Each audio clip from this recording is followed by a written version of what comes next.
Dr. Mahajan, let's begin with you first and the all-crucial issue of testing. Now there is a new crisis. A lot of people say that their test reports say that they're negative, but they show all the symptoms of COVID-19.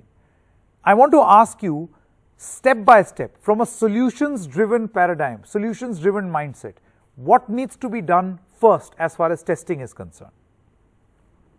See, testing, as you know, Sanket, we ramped up from a few hundred tests to 1.6 million tests a day during the first wave of the pandemic.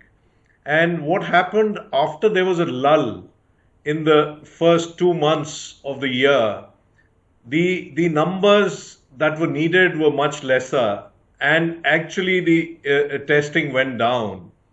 And now with this sudden surge that has happened, actually it is this unprecedented increase in numbers which has overwhelmed everyone.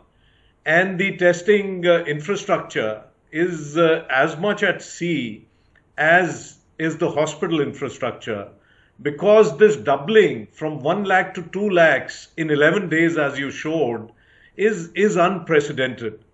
However, having said that, in the testing space, we are still trying very hard, but there is non-uniformity of available infrastructure in different states. Delhi, for example, is doing rather well.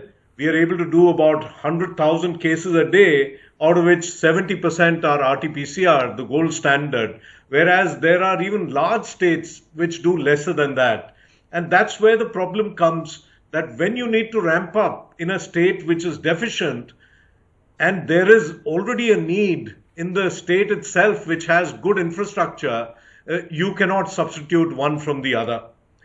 The other aspect you touched about was negative RT-PCR reports. That is not due to anything new. We know that RT-PCR gives false negatives up to a tune of 30%. We today believe that in India, with the experience we've gained, it would be less than 10%. But this happened in the first wave, it is happening even now. And there is a narrative being spread that it is because of the mutant strains, the new strains, that something is being missed. That is not the case. Okay. These mutant strains have been picked up by positive samples, which were sent after positive RT-PCR report. Okay. And then the mutants were identified. So we are under stress. So it's not like there is some deficiency in testing.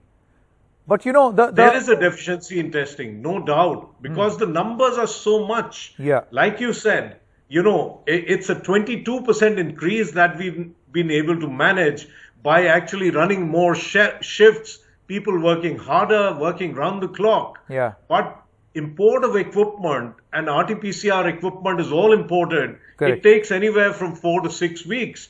Also, personnel need to be trained. Sure. It is a highly skilled technology. Correct. And we need to ramp up that. That is easier said than done. Okay, Professor Mavalankar, I want to come to you now, and I want to ask you on whether correct information and timely information about what is causing this surge could have helped us prepare better. For instance, even now we do not know, or we cannot really put our finger on the problem as to which mutation is causing this, or which combination of mutations are actually causing this.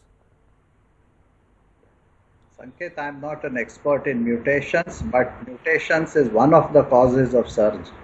The second and third major causes are that the people are behaving in a different way than what they were behaving.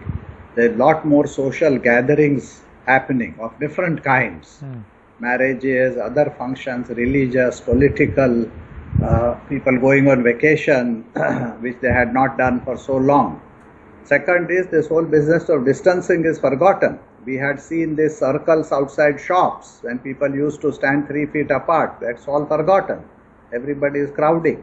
So all of these factors have led. But your point is right, that if we had picked up the early signs of turnaround, mid-February or early March, we have started rising in some states and then spreading.